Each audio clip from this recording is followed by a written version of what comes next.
So I did approximately 1,792 exotics for my Champion Axe 2. So the items I had given for this Champion Axe 2 were Dreamwalker, Competitor Blade 1, Competitor Blade 2, 2 of those by the way.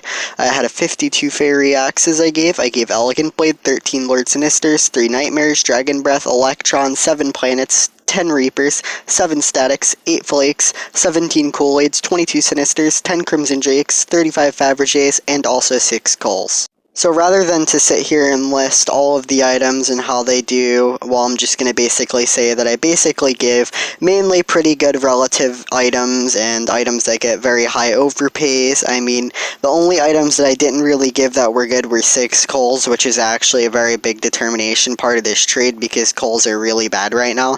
They were valued at 38 exotics and they only sell for around like 15 to 20 at the moment. So now I'm going to be discussing all the potential profit I could have made out of this trade and also all of the benefits out of this trade.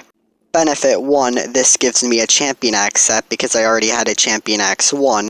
Benefit 2, I'm making an upgrade trade, so I'm trading a bunch of stuff for a Champion Axe 2, which I probably couldn't get anywhere else because I can't fit all those items onto a trade and not many people would want to trust me. So I mean, it's relatively good to have one item rather than to have 8. So I mean, that's around every single benefit I made out of this trade except for the simple fact that there's only 50 Champion Axe 2s in the entire game and I could just hold mine to get even more rare. And I mean, of course, the more rare the item is, the more value I'll make out of it.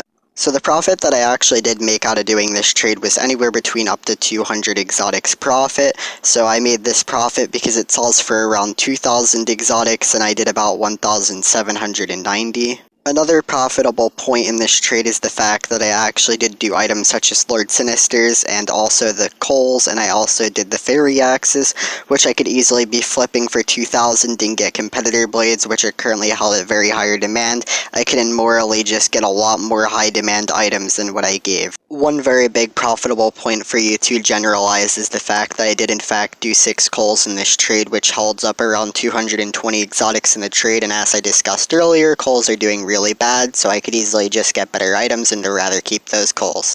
So really that is all there is to determine when doing this trade. Morally as a whole, I said I'd make 2 benefits out of this trade, which is pretty nice. And I could make anywhere ranging between up to 200 exotics profit out of this trade. So as a whole, I'd say I made a pretty huge win doing this trade. Anyways, though, wrapping up this trading episode, thank you all so much for watching today's trading episode. Drop a like if you did like it, and if you don't subscribe, you'll never get a Champion Axe.